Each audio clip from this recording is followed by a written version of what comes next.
Back to the Keeping Abreast podcast. I'm your host, Dr. Jen Simmons, and I am super excited for my friend and extremely accomplished clinician to be joining me today. Today, I have Cynthia Thurlow. She has an amazing story of transformation from the conventional medical world, where I started as well, to where she is today. And she wrote a book about transformation. She embodies transformation, and I'm so excited for her to share her story with you and the amazing contributions that she's making to the world. So, Cynthia Thurlow, welcome. Thank you so much. I've really been looking forward to connecting with you and your community. Oh, thank you. And my community needs you because, you know, when we talk about breast cancer and we think of it in a silo, it's really not. Because I've said repeatedly, and you've said repeatedly, breast cancer is a metabolic disease. And it is the result of metabolism gone wrong over a long period of time. This isn't something that happened overnight. And we're really living in a society of metabolic derangement. And I know you talk about that all the time. So, can you start to unpack? Well, first, I would love you to share your story because I think that so many people will identify with your struggle and what you went through and what you felt. Yeah, so I am a traditional allopathic trained nurse practitioner. I spent all of my years in clinical cardiology and critical care medicine. And prior to that, I was an ER nurse in inner city Baltimore. And I'm a bit of an adrenaline junkie. So for me, I kind of loved where the action was, the most critically sick patients. And I did that for a while, and then I had children, and suddenly I wanted a little less excitement in my life. I wanted more predictable hours. So I kind of transitioned into clinical cardiology. So I was in the office, very autonomous, seeing very sick people still, but making a lot of determinations about whether they were going to surgery or whether we needed to be very aggressive about lifestyle management or medications. And my oldest son developed life-threatening food allergies, and I read a book called The Unhealthy Truth by Robin O'Brien. And I Mhm. always like to give credit where credit is due, that we have these books that come to us when we're ready for the message. And it turned everything I knew on its head. All of a sudden, I started thinking differently about nutrition. I started thinking very differently about pharmaceutical industry. I started thinking very differently about the way I practiced. Even though I was practicing evidence-based medicine, I started to think very differently about all of this. And And over when was this? Like, give me a period of time. this was 10 years ago. So I had been an NP for almost 10 years at that point. Hmm. And I think having a child that I suddenly had to worry about if we went to someone's house for dinner, and I had to carry an EpiPen, and the resounding words that the allergist said to me were, carry an EpiPen and pray. Now, I don't know about anyone listening, but when you have a 2-year-old, and I had a newborn and a 2-year-old, and all of a sudden I had all these fears and concerns about food, It's terrifying. it was terrifying. And he was this healthy kid. He just had terrible eczema, which I had no idea what that was derived from at that point. I just thought, oh, it's, he's got an autoimmune thing, it's gut health. I mean, that's as much as I thought about it. But And really, at that time, was there really any connection between autoimmunity and eczema? Because I had a kid around that time, and he was just permanently covered with a rash, Mhm. and they would tell me like, "Yeah, that's just him." Yeah. Yeah. Well, what's interesting is number two kiddo, none of the same health issues. And so it wasn't until I saw a female physician who was doing, I mean, cutting edge integrative medicine. And we had a conversation, and she said, Cynthia, you realize why your son has eczema? And I was like, no. And then we had this whole conversation, and it was like as if someone had just burst my brain. I was like, wait a minute. I trained at this like leading university and medical center. We never talked about these things and making this Yeah. complex in a relationship between lifestyle and autoimmunity and gut health, and the constellation of things that come out of that. And so that was probably the first thing that happened for me, was I started thinking very differently. I started getting very passionate about nutrition in particular. We'd always eaten healthy. Let me be clear. It wasn't like I was eating a standard American diet, but I mean, I was looking at every ingredient label and started looking. My husband thought I had lost my mind. It was like seed oils and high fructose corn syrup, all these things that we just thought nothing of. We thought it was completely benign. And then probably a few years later, as I was getting increasingly more restless in this nurse practitioner role in cardiology, I myself kind of fell into the hole of perimenopause. And so for any woman listening, if you've been through that, you can imagine as a clinician, if I didn't have the answers and all I was being offered were synthetic hormones, an IUD, an ablation, or a hysterectomy to solve my symptoms, which I said was woefully inadequate and unacceptable, I went down another kind of rabbit hole trying to figure out how to deal with weight loss resistance, how to deal with escalating anxiety and poor sleep. And I kind of came to intermittent fasting. And so that for me started as the experiment of the N of one to see a strategy that maybe might make me feel a whole lot better. And I didn't lose the weight instantaneously. I always like to be very upfront about that. That required several other things that I had to change. But that started this whole journey down intermittent fasting and talking to my patients and talking to every physician that was willing to listen to me. So I think we're really onto something. There's this doctor, Dr. Jason Fung. He's a nephrologist. He's getting really good data and really good research out of working with this patient population. And I always like to give credit for credit is due, but I've said to Jason, thank you for allowing me to have another clinician to look up to who validated using this strategy and using it in a way that was very therapeutic. So that's Is how I that came. where you first learned about intermittent fasting? Yes, Jason Fung. Amazing. Yeah, Jason Amazing. Fung. Jason Fung. So yeah, it started as the N of one, and then it started kind of bleeding into all the work I was doing. And then I got really fed up 6 years ago, and actually 7 years ago now, and left clinical cardiology. I took this massive leap of faith with no business plan, no business experience, and said, I think I can make a bigger impact by leaving conventional allopathic medicine. And my husband thought I had lost my mind. This is this recurring theme. I I know literally, all about that. yes. And I kept saying to him, I said, I can make a bigger impact not being in a box. I have so much more to offer. I know I can make a bigger impact. And then it just started to steamroll. Women came to me who were dealing with the same issues I had been dealing with, who were frustrated, felt like their concerns weren't being taken seriously. They were told things like, weight gain is a normal function of aging. This is just the way things are. You're not meant to have good sleep. You're not meant to be able to manage your stress. Here's an antidepressant. Oh, you've got really heavy periods. Let's put you on more synthetic hormones. Let's just take out your uterus because you're done having children. Yeah. And so now I feel like we have this amazing community of women who believe in lifestyle as medicine, and a community of individuals, healthcare practitioners as well, who believe in this too. And I always tell people, I really do believe in traditional allopathic medicine. If you have an emergency or an urgent situation, I benefited from it 4 years ago when I almost died from a ruptured appendix. But for most other things, we really do a crummy job. We don't manage chronic disease well. We don't do a great job with prevention. And now I get to, in many ways, impact more lives and have a greater voice and the ability to, change the trajectory of where things are going. And that is really humbling and also incredibly powerful. So to your point, I wrote a book. I had a talk that went viral in 2019 that kind of got the snowball going. And so intermittent fasting in women has really become something that I'm well known for. But what I would say what preceded any of that is metabolic health. I mean, obviously being passionate about cardiology and being passionate about lifestyle medicine, you can't not focus in on the lifestyle piece. That is what's most important. And that is what we oftentimes don't get compensated for.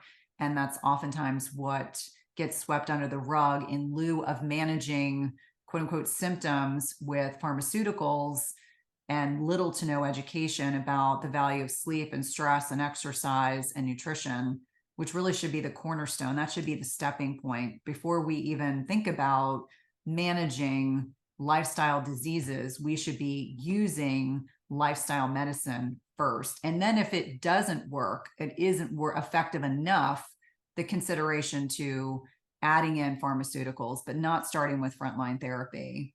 Yeah. And that's what unfortunately, I think many of our colleagues are coming around to this and embracing this, but there are just as many that say things like telling your patient to wear a continuous glucose monitor is dangerous.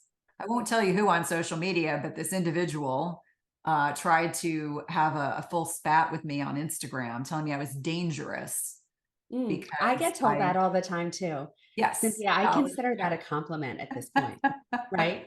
Like yeah, I tell women not to get mammograms because mammograms deliver harmful radiation. And the more mammograms you have, the more likely you are to get breast cancer. I mean, we are literally creating our own customers. And yet, radiologists all the time on Instagram tell me that I'm dangerous and killing people. But I'm not the one delivering radiation. right. How am I Exactly. killing people? Yeah, exactly. But I So, think this really speaks to the need for an understanding that how we trained in the 1990s and the 2000s, which is when I was in my training, things have evolved. If you're still practicing 1997 medicine, there's a problem, yeah, because I know that I was trained even as a nurse and a nurse practitioner, that it was my responsibility to remain current and to question constantly. Like I was trained, that was something that was specific to a Hopkins nurse, that we were taught it was imperative that we question everything. And I've never forgotten that. My parents were the same way. That's a whole separate conversation. But questioning and thinking about things from a level of maybe I didn't know better, but now I do. yeah. And that's what I think is so important. Admitting that in 1997, I didn't know any better, but now I do. And I want more for my patients and clients. And I know you and I share that. And so many of our peers do as well, that we are designed to evolve, shift, and change throughout our lifetime. If you're not doing that, then you're doing it wrong. Yeah, I couldn't agree more. You did say that when you started to learn about this and started to do intermittent fasting, and you said it started to bleed into your practice. Mhm. So I'm curious about the reception, both on the patient side and on your colleague side. Well, I can tell you that my physician colleagues, most of which it's cardiology, most of them are male, they would say, "This is RNP. It's so cute. She thinks nutrition's important." Honest to God, most of them, that was the prevailing idea. However, a lot of my colleagues who were closer in age to me were like, "We really see a lot of value in what you're doing." So they were very supportive. That's Patients, good. yeah, I mean, I thought that was always very encouraging. And actually, some of them will still refer people to me. They're like, "Go follow Cynthia and read her book and do all Mhm. these things." What I thought was really interesting, though, is how many of my patients, because I was always trying to find an angle, how can I motivate them to take better care of themselves? At the time that I left clinical cardiology, I was still in my 40s, and they might be 10 years younger than me. And I would say, "How old are your children?" "Oh, they're 3 and 6." I want to make sure that you are vital, healthy, able to keep up with them, send them off to college, send them off to grad school, whatever it is, see them get married. I really would love for you to take a walk after you eat, or I would really love for you to eat a little more protein, a little less carbohydrate, or maybe even something as controversial as recommending they stop smoking entirely, because you and I both know how important that is. And 90% of them would say, "I love you as my provider. I respect you, but I'm not going to change what I'm doing. I'm not going to exercise. I'm not going to change my diet. I'm not going to stop smoking. So just give me the higher antihypertensive, give me the lipid lowering agent, adjust my insulin." And so we have literally conditioned our patients to ask for more medication in many instances versus change their lifestyles. And that to me was tragic. Now, the 10%, maybe I'm being generous, maybe 7.5%, 5% that were willing to change, that was exciting. That lit me up. I was like, this is actually what I enjoy doing, is I'll have them Yeah. come back and I'll see you every 2 weeks and we'll talk for 20 minutes and I'll give you some recommendations. I'll recommend books. I'll give you resources. That was exciting. Those Mhm. people that came off their antihypertensive, came off their lipid lowering agents, and always making sure I kind of loop them in with their doctors, because every once in a while they're like, what are you doing? Why is this patient now going from 3 antihypertensives down to 2, down to 1, down to none? And I was like, because they're no longer insulin resistant. For people who don't necessarily understand that, and I do want to get into why insulin is so important and why the medical system is not measuring it, Yeah. right? So can you talk a little bit about the glucose and insulin relationship, because it's especially important in the cancer population? Yeah, I think most people have probably heard of glucose. And so this is a hormone in our bodies that is designed to be kept within a narrow Well, therapeutic window. glucose isn't. Glucose is our Oh, blood sorry. sugar. Yeah, Sorry. that's We're okay. talking That's about okay. we're talking about Yeah. glucose. And so in response to food, this is probably the easiest way to explain this. In response to the food we choose to eat, whether it's protein, carbohydrates, fats, in response to the food we eat, our body has have fluctuations in our blood sugar. Now, to give you an example, the macronutrient that has the most negligible impact on our blood sugar is fat. So if you have avocado, if you have MCT oil, if you have butter, very negligible impact on your blood sugar. However, things like protein, kind of in the middle, and protein's not bad. I want to be clear about that, whether it's steak or chicken or tempeh or whatever variety of proteins you enjoy. Carbohydrates are different, however. Carbohydrates by themselves have the most net impact on our blood sugar. And so when I talk to patients about whether it's a piece of fruit versus rice versus processed carbohydrates like bread and pasta, there's a long continuum. Carbohydrates are not intrinsically bad, but the processed carbohydrates are the things that get us into trouble. And why this is relevant is the average American right now consumes food or beverages anywhere from 10 to 12 times a day. Now, that may not sound like a lot, but it's with the understanding that if we are eating all day long versus having 3 meals a day or 2 meals a day, every time we eat this meal, whether it's a steak with broccoli or we sit down and eat a massive bowl of pasta with no protein with it, your body has to kind of address the food that you've consumed, and it has to manage the increase or the they call it glucose spikes. That's now kind of this kind of popular vernacular. Your blood sugar response, which is glucose, blood glucose and blood sugar are the same thing. Your glucose response. What we don't want is to be eating all day long and keeping our blood sugar elevated. When our blood sugar remains elevated, our body has a hormone that's insulin. So we're trying to keep our blood sugar, our blood glucose in a very narrow window. What happens is we eat a meal, our blood sugar goes up, our body secretes insulin to pull it from the bloodstream into the cells. That's ideally how it's designed to work. But if we are eating 10, 12 times a day, both sugar sweetened beverages and food, wrong types of food, we're going to keep that blood glucose high. And over time, we can get to a point where we are no longer into a position where our bodies can effectively move that glucose out of the bloodstream into the cells. What's the problem with elevated glucose? Like, why is that a big deal? Yeah, so it can damage cells. We know that it can damage our retinal cells, it can damage our kidney cells, it can damage our heart, it creates inflammation, creates oxidative stress. It can make our platelets, which are these cells in the blood that kind of move and help with blood clotting, it can make things sticky. And over time, if we have elevated blood sugar that's not being properly kept within that narrow index or that narrow parameter, it goes on to damage cells. And most importantly, if our blood sugar remains high and our insulin can't bring it down effectively, our body, it's almost like I use the analogy of a gas tank. So my father's like this. My dad never lets his gas tank go to empty. He's always topping it off. He gets half a tank, he tops it off. So think about the fact that if you're constantly eating, your body's never having an opportunity to get in and access stored fat as a fuel source. So our bodies can use multiple different fuel substrates. It can use glucose, it can use fat, it can use ketones. Most of us here in the United States, our bodies are so poorly metabolically flexible, meaning that our bodies can't use stored fat as a fuel source. This is where people became weight loss resistant, they become metabolically unhealthy, they become insulin resistant, diabetic, etc. Their bodies are just skimming the fuel off the surface because they're never allowing their body to have an opportunity to go to empty, use some of the stored fats as a fuel source, free them up, and utilize them as stored fuel. So when we're talking about the importance of insulin, insulin gets a really bad rap. Insulin is a very important hormone.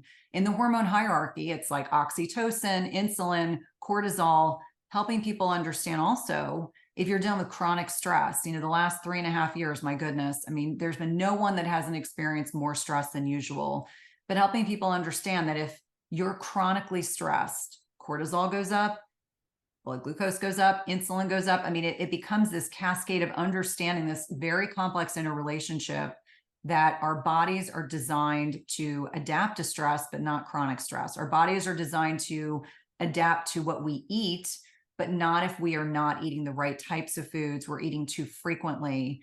And what I have seen over the past 25 years is that we have individuals that are increasingly less metabolically healthy. We're seeing escalating rates of metabolic disease. Cancer is one of them. We're seeing a lot of people who the norm is now to not be healthy. The norm is to be obese, overweight, diabetic, hypertensive, cardiovascular disease, neurocognitive disorders, cancer. And a lot of it has a great deal to do with it is the way that we live our lives. It's the chronic stress, the poor sleep, the poor dietary intake, the meal frequency. And so when I think about glucose and I think about insulin, it's helping people understand these are not bad substances. These are actually... You can't power your body without glucose. Right. Glucose is not bad. Right. And so I say the same thing about insulin because people automatically say, oh, insulin's all bad. And I'm like, no, actually, insulin's a very important hormone for a variety of reasons. There's a lot of metabolic benefit from these being optimized. But when I think about the poor understanding of, as an example, when I finished my nurse practitioner program in the early 2000s, a hemoglobin A1C was a big deal. That was new. Hemoglobin A1C gives you a 90-day snapshot of glucose control, right? I don't even look at hemoglobin A1Cs. I don't even take them into account because we have better ways to measure metabolic flexibility. And what many healthcare practitioners don't think about is they'll measure glucose and they'll say, oh, it's 102. That's not bad. No, that's actually not good. I usually say 70 to 85 is what we're aiming for. And we know a blood glucose in a fasted... Now, is that in a fasted state? In a fasted what you're looking state, that's what for? we're aiming for. But if your blood glucose every day that you get up is 95, guess what? You are at 30% greater likelihood of going on to develop diabetes. Yeah. And that's, that's current research. So what I actually like to do is to look at a fasting insulin because it typically precedes by 5 or 10 years the people who are at greatest risk for metabolic disease. And so a fasting insulin, ideally between 2 to 5 milligrams per deciliter is really like where I like to see things. But what I see is women will say to me, my fasting blood sugar is 102. My A1C is normal. All my other labs are normal. My thyroid's fine. I don't know why I'm weight loss resistant. And we draw a fasting insulin and their fasting insulin 16. And they're a little pre-hypertensive and their lipids are a little off. And so we're starting to already see some of these signs. Maybe they've got some truncal obesity. So they have some obesity around their abdomens and really starting to see these kind of pre-insulin resistant signs or they're really right there. And this is the time we have the ability to intervene. And so I jokingly say, if you're not drawing a fasting insulin on your patient, the question should be why? Because it's inexpensive. It's covered by insurance. There's a company I have no affiliation with. It's called Own Your Labs. And I think it's like $12. I would say don't get a Starbucks coffee. Don't get 2 Starbucks coffees. Right. And go Own get Your a fasting instead. insulin drawn. Yeah. Such an easy thing to look at. But I think part of the problem is that people have their fasting insulin drawn and they bring it to their doctor, and their doctor has no idea what it means. And But wouldn't you think, like when patients brought things to me, and I remember at the very beginning, like I ran a heart failure clinic. Can you imagine as a new nurse practitioner, I ran a heart failure clinic? Isn't that funny? I think about this now. I'm like, that was that was a big leap of faith. I had a well, lot of you supervision. you did say that you were, what did you call it? A something junkie. An You said adrenaline junkie, you were an totally, adrenaline junkie. totally. And So, this is, running a heart failure clinic, I mean, these people are really teetering on the edge. yes, they were very sick. And this is back when Natracor, if you remember that drug, I mean, that was like the heyday of Natracor and pro BNPs and all these crazy tests we used to run. I had a patient, he was probably one of my very first patients, and he said to me, Cynthia, I want you to look at these 3 supplements. Do you know, coming out of just finishing school, I was like, what? Anytime a patient brought something up that I didn't know, I always went and read about it. And I still do that. Like people will bring things up in conversation. I'm like, oh, I need to go check that out. So that curiosity of maybe I don't know it all is something that all of us should embrace. And I so know, to but me, I think that the medical establishment has this kind of pervasive fear of what they don't know, yes. and they do become stagnated with Mhm. where they finished. So you said, if we are still practicing 1997 medicine today, there's a problem. But we have generations of physicians that are practicing their generation of medicine. And Yes. some of them are considered the top of their fields. I mean, I remember I have a friend whose son has ankylosing spondylitis. And when he was diagnosed, this is an awful, awful, awful autoimmune arthritis. And when he was diagnosed, I said to his parents, like, this is autoimmune. It's diet. It's his diet that's doing this. And I mean, there can be other things, there can be triggers like viruses and mold, but it's the autoimmune triad always involves something coming in through the gut. And they went to go see the head guy at MGH at Mass General Hospital. And they told him what I said. And he called me a quack, right? Oh, And said diet has nothing to do with it. This is at MGH. And I'm not saying this didn't happen like 10 years ago. This just happened two yeah. years ago that he Yeah. called me a quack, Yeah. right? So I think that there is so much, at least even when I was training, which admittedly was a long time ago, I don't think the philosophy has changed in that they tell you that if you didn't learn it in medical school, it's either not true or not important, maybe both. Yeah. And I think that still exists today. And so all the time I have cancer patients who bring the protocols that I give them into their medical oncologist, who says, stop taking all that crap, and won't even take the time to They're just figure out what thrown. it is. Like Yeah. half of the stuff are sensitizers. Yeah. Well, and it's interesting. I think, Jen, because I'm a nurse and a nurse practitioner, I have always felt like I had to go above and beyond all the time because I was not an MD or a DO. And I think, especially for, advanced practice nurses, I think we've always felt like we have to be like 10 steps ahead. Like I would jokingly tell people the stuff that the NPs did because we had an NP service within this Mm-hmm. cardiology group. I said, we always went 10 steps beyond our peers because we had to. And so I think for me, I've always had this natural curiosity. And I would say, I would like listen to a lecture and I'm like, wow, like I had a really amazing vascular surgeon. I remember I was listening to Grand Rounds. This is like 2001, a long time ago. And I was like a newbie nurse practitioner. And so I went to Grand Rounds because that was the right thing to do. And he said, if you have a patient with erectile dysfunction, they have diabetes until proven otherwise. And I nearly fell out of my chair. Now, Mm-hmm. 2001, no one was talking about this. Mm-hmm. You're And so this is right. the heyday of my Viagra. You just kept giving your patients Viagra like it Yeah. was like it was candy, and couldn't Yeah. even keep samples in the office because the male physicians took them home. And I just remember Art Serpic was this incredible surgeon. And I remember him saying that. And I was like looking around like, we didn't learn this. Oh my gosh. And so from then on, it's like, I think if you have a natural curiosity to understand things at a level, like I constantly want to improve upon what I know. Even Yeah. now, I mean, I Yeah. actually just signed up for another course. My husband's like, why are you taking another course? Because I always want to know more. It's And true. And our learning is lifelong. mhm, It's lifelong. And every single day, we are discovering more and more ways to get and keep people healthy. But mhm, if you don't have that curiosity turned on, if you're not seeking, it's not going to come to you, no, right? We have to be constant information seekers, constant truth seekers in order for this to happen. no. But the amazing thing is that it can if you let it. Yes.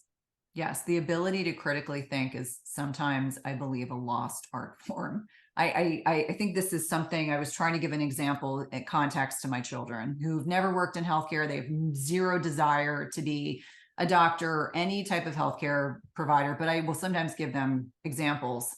And I was saying, I was rounding on a complicated patient and I got a call from a nurse who will remain nameless. And the question the nurse asked, I was like, do I need to hold this drug for this patient?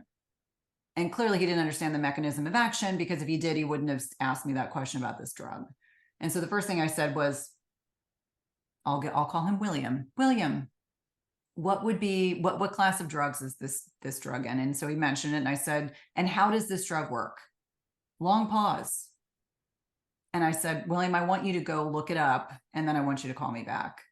But I looked at my colleague and I said, as an ER nurse, we didn't give a drug until we understood the mechanism of action backwards and forwards, because someone would have bitten my head off if I had called a specialist from the ER with that question. I was Mhm. shocked. But I think there's sometimes individuals, and it's not unique to medicine, but sometimes people just don't think. They don't even think critically. And so that in and of itself is a major problem, not Yeah. unique to medicine. I think it happens in any field, but I think that natural innate curiosity and the desire to be a lifelong learner is something all of us should embody. Yeah, All for of us. sure. For sure. Everyone, not just healthcare providers, right? Everyone. So let's get back to insulin resistance because that term is thrown around a lot and most people don't know what it means. So, what does it mean to be insulin resistant? And then I want to make sure that people have something that is actionable to take home today so that they can start to own and improve and optimize their metabolic health. Yeah, I'm so glad you asked this question. So insulin resistance is really speaking at a cellular level. So we'll get a scooch sciencey. So we have insulin receptors on the site of each cell. And over time, if we have very high glucose and it's making these receptors less sensitive to the hormone of insulin that helps like a lock and key move the blood glucose into the cell. Insulin does that. That's the mechanism of action, one of many actions. Over time, it's almost like someone's knocking on your front door, but you can't hear them.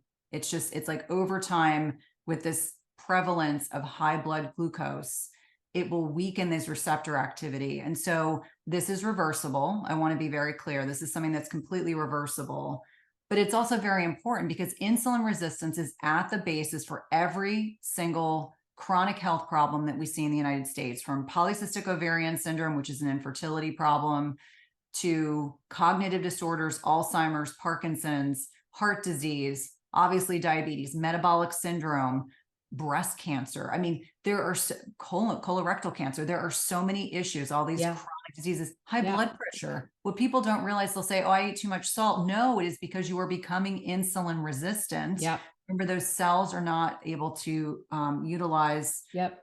moving blood glucose into the cells. So when we talk about things that can help metabolic health, I like to keep things really, really simple. Number one, walk after meals.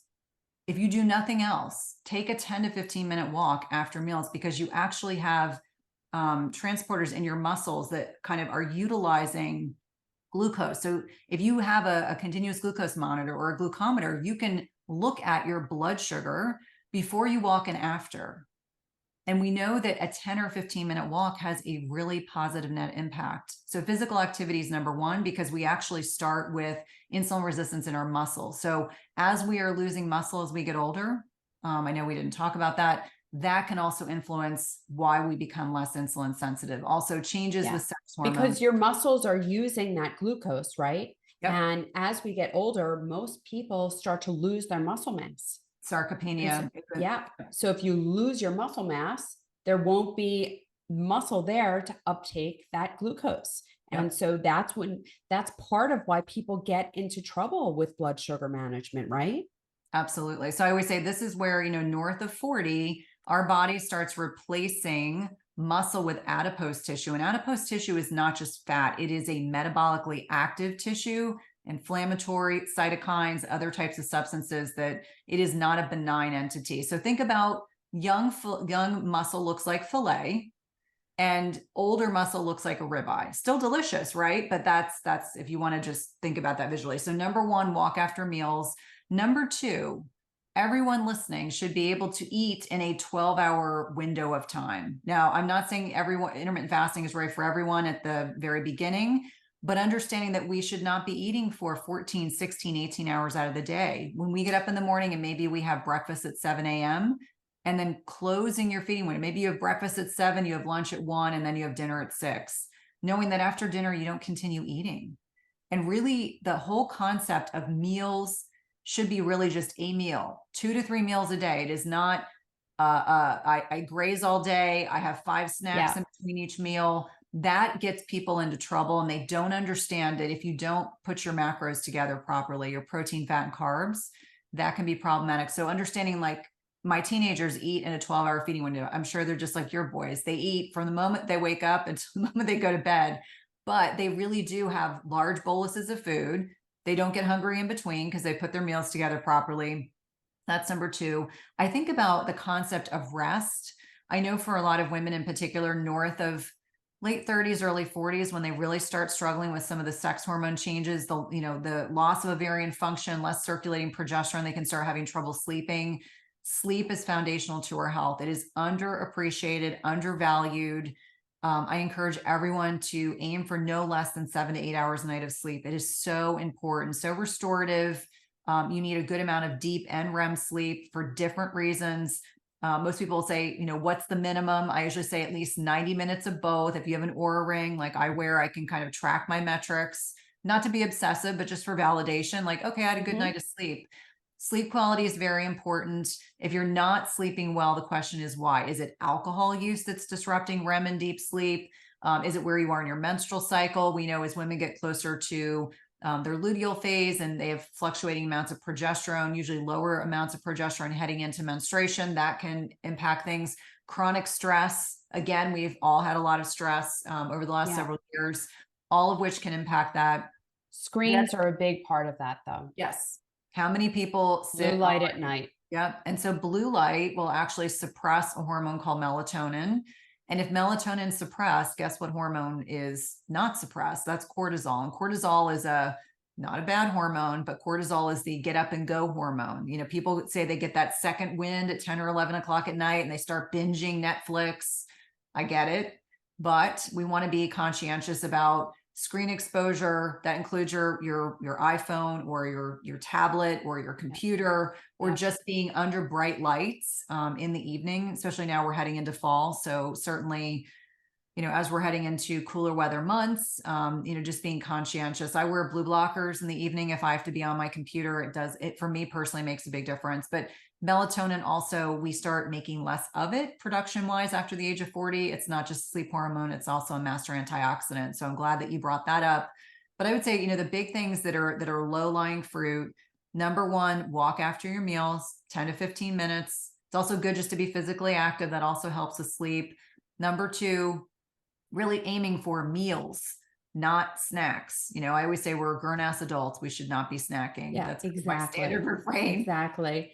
And people ask me all the time, what do you do for snacks? And I'm like, I don't.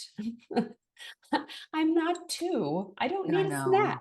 I know my kids know they're like, oh, there goes mom again. And I'm like, yes, when you're a little person and you can't, you're just growing so fast, very different. None of us need snacks. And I always say, if you're hungry in between meals, it means you needed to have eaten more food, Yeah. more protein, more healthy fats. I mean, that for a lot of people. And the other thing that I would say that I think is important to kind of tie into this is that as we start losing muscle mass, it becomes even increasingly more important to strength train. So for all these women that are still like cardio bunnies, they want to run 10 miles a day, 7 days a week, and they wonder why they're haggard and tired and they can't lose the weight. You'd be better off, doing some zone 2 training, doing some strength training, walking in nature in the morning. I mean, there's so many things that you can do, but we want to maintain muscle mass. And number one, we need to lift. And number two, we need to eat enough protein. And what I find is most, if not all women eat half of the amount of protein they should be consuming. So at least 30 grams in each meal, because that will trigger something called muscle protein synthesis when a certain threshold of leucine is met.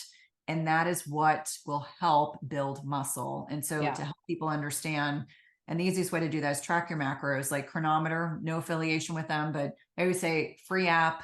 It does a nice job tracking. Just even if you build awareness around the fact that you're under eating protein, that in and of itself can be really, really helpful. So I wanted to ask you while we're on this topic, the order in which you eat your food matter. I think so. I always say so obviously I intermittent fast, but I always say protein is always consistent.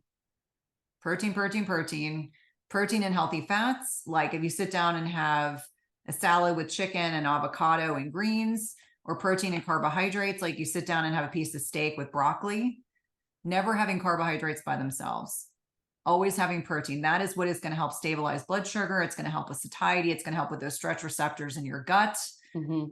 And so carbs are never, unfortunately, that it's like a new term. Carbs are not consumed naked, but that's where people get into this issue related to blood sugar dysregulation. And we know the very first meal of the day is actually the most important for blood sugar regulation for the entire day. Yeah. You look at the research, if you sit down and have, 4 eggs and avocado and maybe you have some, low glycemic berries, that's going to set your day up better than if you sit down and have a bowl of oatmeal Yeah. and a bunch I of I sugar on hear top. this all the time that I have people with fasting insulins in the teens and 20s and 30s, and they're like, "But I mean, I have a bowl of oatmeal every day with berries." And I'm like, "Yeah, that's not good. You're starting off your day craving carbohydrates, and it Yeah. just continues throughout the day, Yeah. right? It really does set the tone." It does. And so they talk about this concept of hyperphagia or this, desire to continue eating. And you really do need that first meal to hit that protein threshold because that will keep you satiated, keep your blood sugar stable. And that's important. The reason why you continue craving more food is because your blood sugar spikes up and comes back down. And so that's always a tell. I remind people the tell is, do I feel satiated? If you're not satiated, the question is why. And so very, very important, the whole, I find chronobiology fascinating, the whole kind of looking at the distribution of cortisol throughout the day and how that's impacted by meals and, exposure to sunlight and exposure to darkness.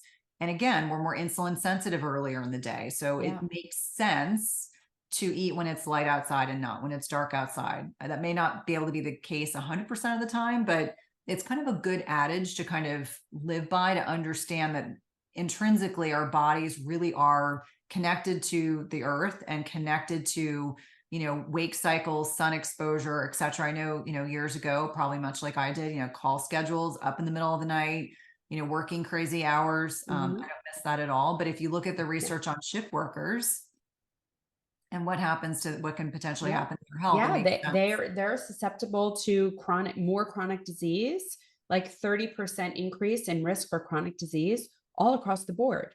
So Mhm. it's heart disease and it's cancer and kind of everything Mhm. because they are so shifted. So with that in mind, do you change your fasting routine according to the time of the year? Because in the summer, our sunlight hours are much longer. So do you have shorter fasts during that time and longer fasts in the winter? It's a great question. I've been experimenting with different fasting windows over the past probably 6 months to kind of see how I do with adjusting protein macros. Like, do I need 2 meals to hit my protein macros? Do I need three? I personally do best if I shut everything down by 6 o'clock. Like, that may mean that I'm sitting with my family watching them eat dinner and they're eating dinner at 7:30 or 8 o'clock at night. Um, I think for me personally, it was the pandemic that allowed me to realize, like, I actually, if I look at all of my metrics, I look at everything that, all my sleep metrics and how my perceived sleep improvement, I do much, much better eating, or like finishing eating earlier in the afternoon, or cutting things down by 6 o'clock. Can Hmm. I get by? I was just in Europe. Can I get by with eating in the evening? Sure. But as a rule, I just sleep a whole lot better. And sleep has become so important. Like, my whole family makes fun of me. They're like, sleep is so important to me that I adjust things just based on how I'm feeling. But I'm pretty consistent. I find that I don't do really well with a very tight window. I just can't get my protein needs met. Hmm. But obviously, there's always exceptions. But I find for me personally, I just do, irrespective of time of year, I do best kind of shutting everything down by 6. Hmm. I personally think that everyone benefits from a CGM, a continuous Yes. glucose monitor. I think that this is really valuable information. Can you go ahead and talk about that a little bit and give people the information of what they are looking for in terms of metrics? Because they're not going to be able to measure their fasting insulin by that, obviously, and they're not going to be able to measure insulin response, but you can get a lot of information from knowing what your glucose response is. Absolutely. So a continuous glucose monitor is a device that you wear. It's actually a little microfilament that sits in the interstitial space. So it's not inside your vasculature. It's sitting in the interstitial space, but we can get actually very good information from this. So when you wear a CGM, you're wearing it usually for 14 days, and you usually will get an app that will allow you to trend data. So ideally, in a fasted state, I like to see blood glucoses in the 70 to 85 range. So if I'm saying, if you wake up in the morning and that's where your blood sugar is, that's great.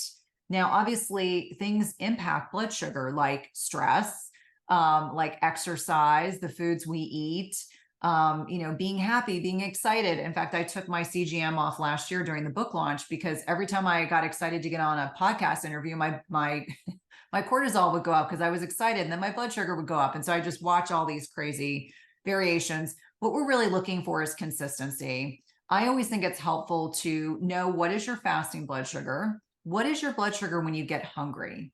Because that can be very valuable information. Like, let's say I wake up, my blood sugar's 82. And then, throughout the course of the day, I'm hungry and my blood sugar is like 76. So for me, what's interesting is, because I fast, I'm kind of attuned to how I feel when I start getting hungry. And my big tell is the weather starts getting colder as I get cold. That's how I can typically tell. Like, I'll get hungry, I'll feel a little bit cold. I'm like, okay, I need to get up and move and go get some food. So knowing what your numbers are when you are hungry is important. Sometimes people run in the 90s, sometimes they're 87. I mean, there's a wide variation. What's interesting is, what is your blood sugar before you eat and after? This is very important.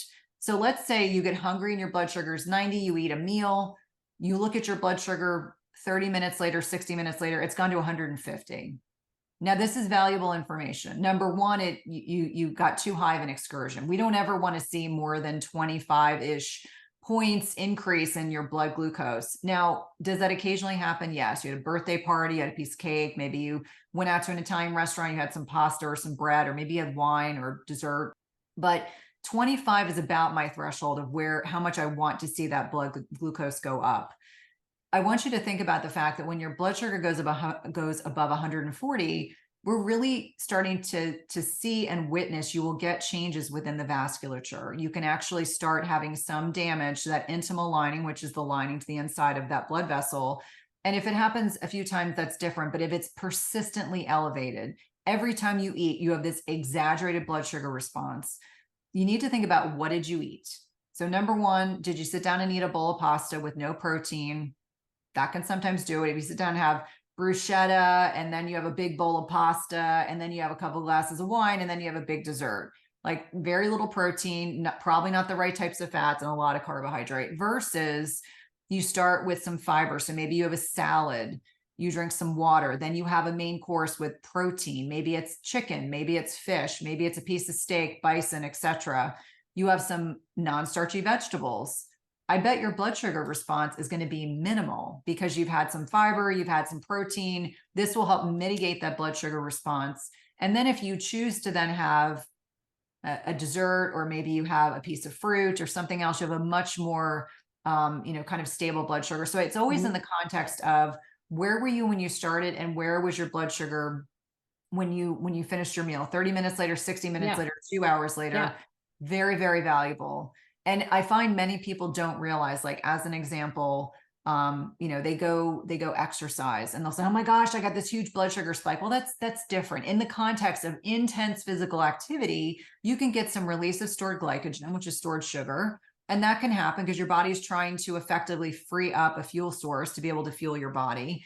But in the context of food, where were you when you started eating, and where were you 30, 60 minutes, 2 hours afterwards? Now, we want to see your blood sugar come back as close to baseline as possible within that 2 hours, ideally. Does that always happen? No. There's probably people listening that'll say, my blood sugar when I get up in the morning is 110.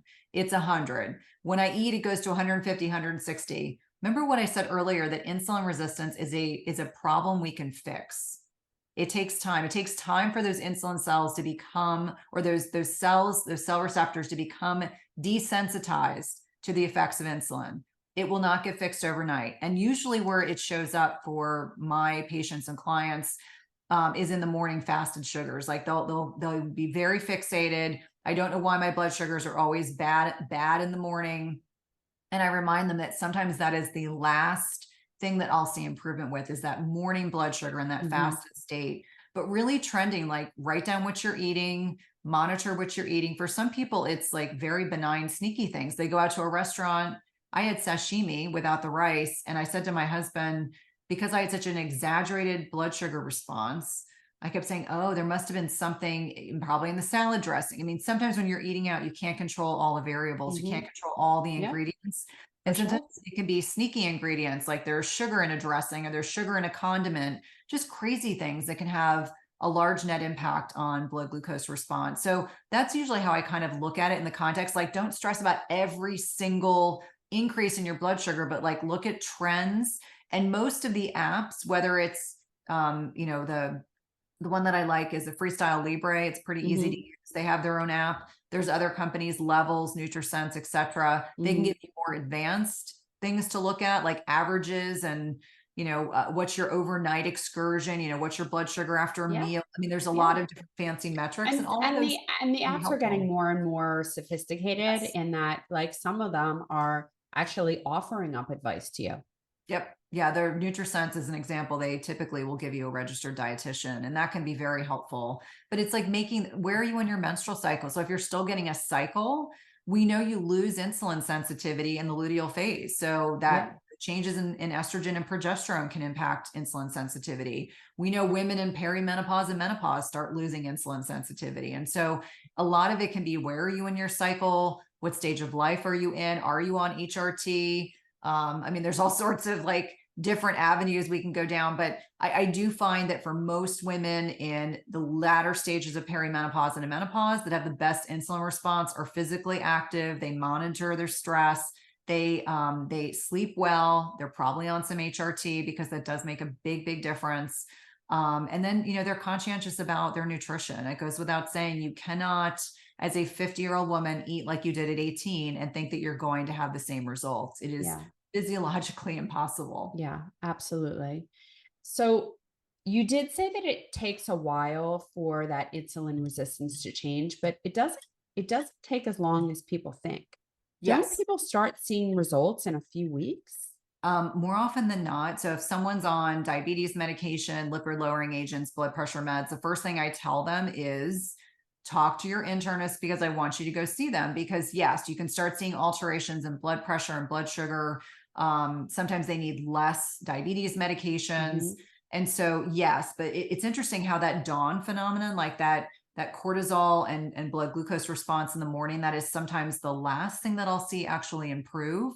And I don't fully think I've ever gotten a great explanation for why that is. But I do agree that in many instances, people like will start seeing shifts in the scale. They'll see changes in body composition. They'll, be on less medication. And I'm like, there is no greater joy than when a patient says to me, I just saw my primary care provider and I'm on one less medicine.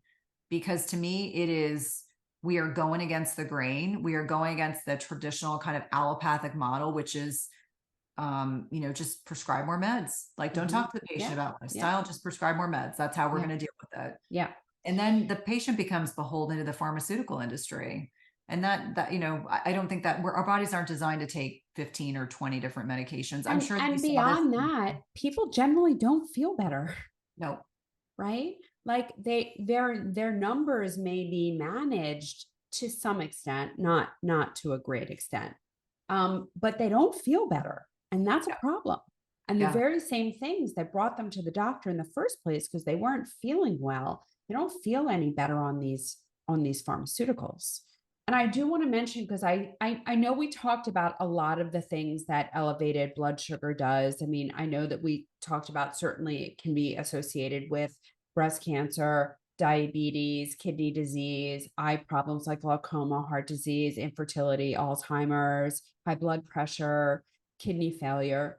But every time you eat sugar and your blood sugar spikes, and that can be sugar, it can be a bowl of oatmeal, it can be whatever is spiking your blood sugar, you are immunosuppressed for 5 hours afterwards.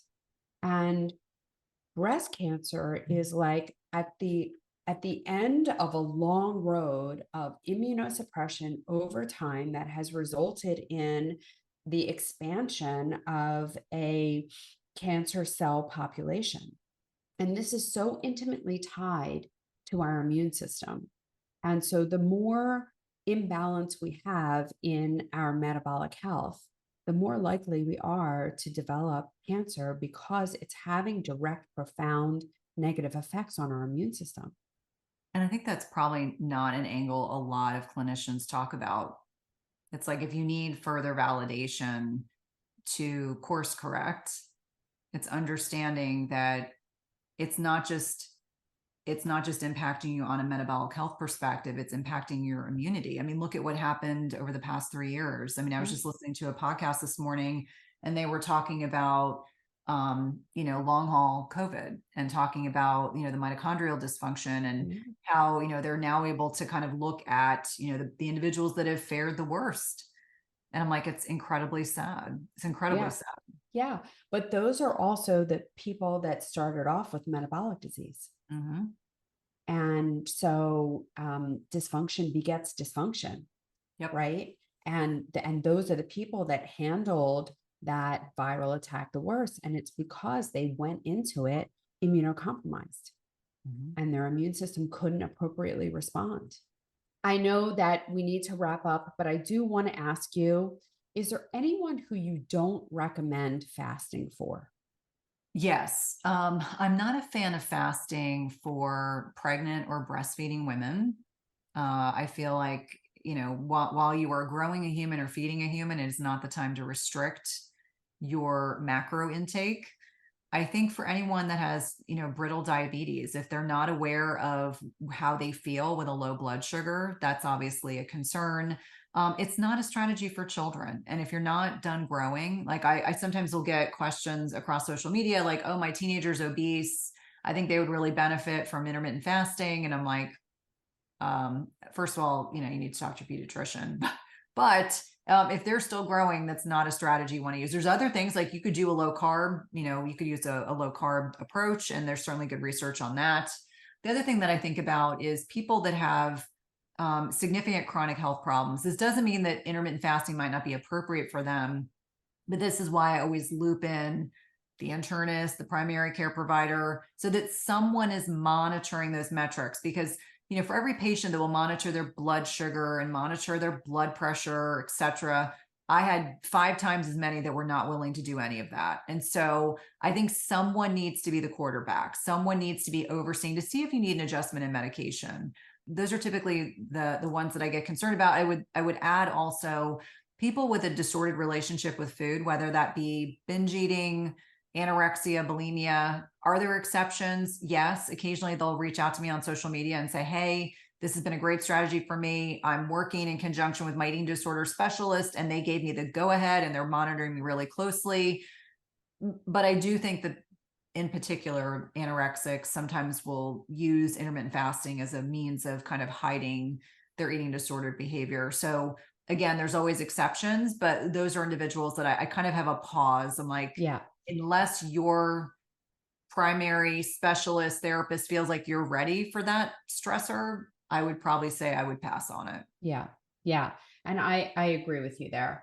But I do think for most people, and I actually think that anyone can go overnight without eating. Mhm. I don't think anyone should be getting up in the middle of the night and eating. And if you are doing that, you really ought to be asking yourself why. Right, exactly. That's why I say the 12 hours, like even the teenagers who seemingly could eat me out of house and home any day of the week, they actually will talk about it. They're like, I probably go 12 hours without eating because by the time they get home and they've had their second dinner and then, before they eat again, and they're, very athletic and very muscular and very conscientious about working out. And they're like, yeah, probably the time I'm sleeping. And then until I decide I'm hungry in the morning. And I'm like, Yeah.